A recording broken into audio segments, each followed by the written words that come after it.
At 22 and divorced at 29. Have we got any divorcees in? Give us a cheer. Some really happy people, well done. Got anybody in who's married? Give us a cheer if you're married. You sound as happy as that fella up there. Never mind, your time will come. You're married at the front, give us a wave if you're married. Nice lady, how long have you been married? 3.5 years. Oh, you're nearly done.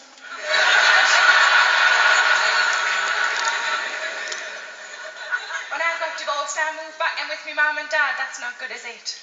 No. When we first split up, somebody said it was like a bereavement.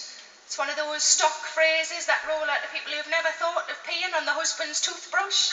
I'm not telling them. Time's a healer. Plenty more fish in the sea. My own personal favourite. I never liked him.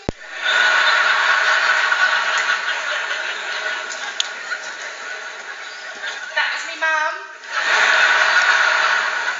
Still get the how are you head tilt. How are you? Just want to get it straight. It isn't like a bereavement at all. Because if he died, I'd have had my mortgage paid. And I could have danced on his grave. We first split up, I wanted to see a counsellor, and she suggested that I read Paul McKenna's How to Mend a Broken Heart. Got to page 30, and I slept with a 23-year-old. It's not what it said. It's what it should have said.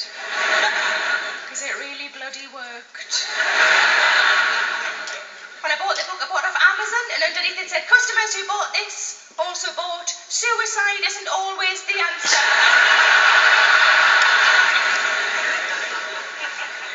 Because it sometimes is. For when I became newly single, a friend of mine bought me a teapot for one cow. She's not your friend anymore. She's not even alive anymore. She's alive, she's just heavily disfigured. Some kind of teapot-related incident. But I had a bit of a New Year's resolution this year, decided that I was going to start watching me weight. I realised watching me weight doesn't imply that it's going to get any less, is it? Just like I'm documenting how fat I'm going to get. But I think because my downfall is cakes and puddings, I don't really drink an awful lot, and I was going to say I don't do drugs, but I did have a space cake once. I just heard the word cake. I just found it really dry. I mean, I might not know drugs, but I do know cake.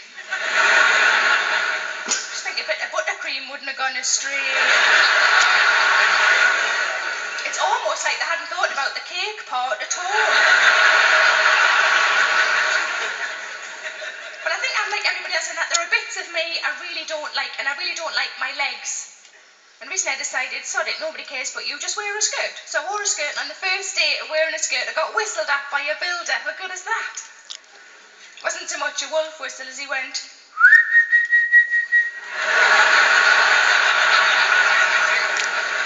It's not the same thing at all, is it? It's like you would a little dog. But I did, in a moment of stupidity recently, I did toy with maybe getting myself some thigh-high boots, and sort of fishing for a compliment, I said to my sister, where would I get thigh-high boots that would fit my thighs? And she said, well, trannies must get them from somewhere.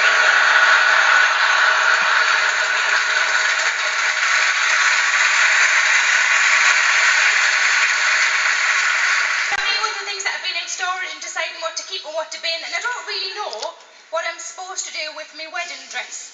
Let's get some suggestions from the audience. What about somebody from the top layer? Tell me, what do you think I should do with my wedding dress? Give us a suggestion. Burn it. Oh, did you hear that straight away, Billy? Finish my sentence. Burn it. Are you all right? Somebody give him a cuddle up there. Burn it. That's a bit of man's name. Burn it. Put the ex-husband in it and just burn it.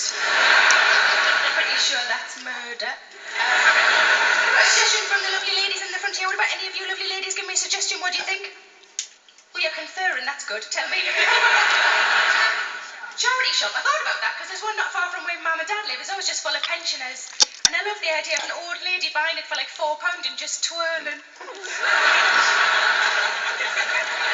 Lovely, bless. Some people often suggest that I sell it. As an audience, do you think there's much of a market for a second-hand wedding dress, yes or no? Yeah, for some fellas. Did you hear the fellas? Yes. Get a cheap one. They can get the flowers from a graveyard. They're quite a nice, normal audience. I sometimes get quite weird suggestions. The weirdest one I've ever had, this guy said to me, totally straight face, I think you should wear it and follow him round in it.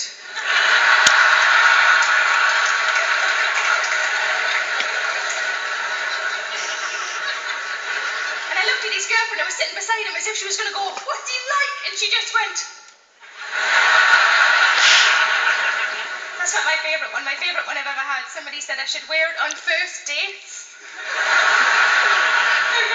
No, I'm not looking for anything serious. La, la, la.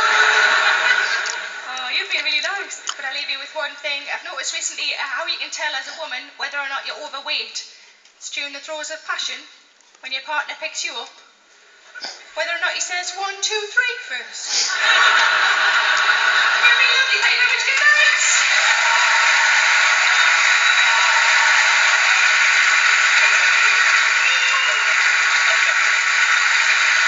Millican, ladies and gentlemen.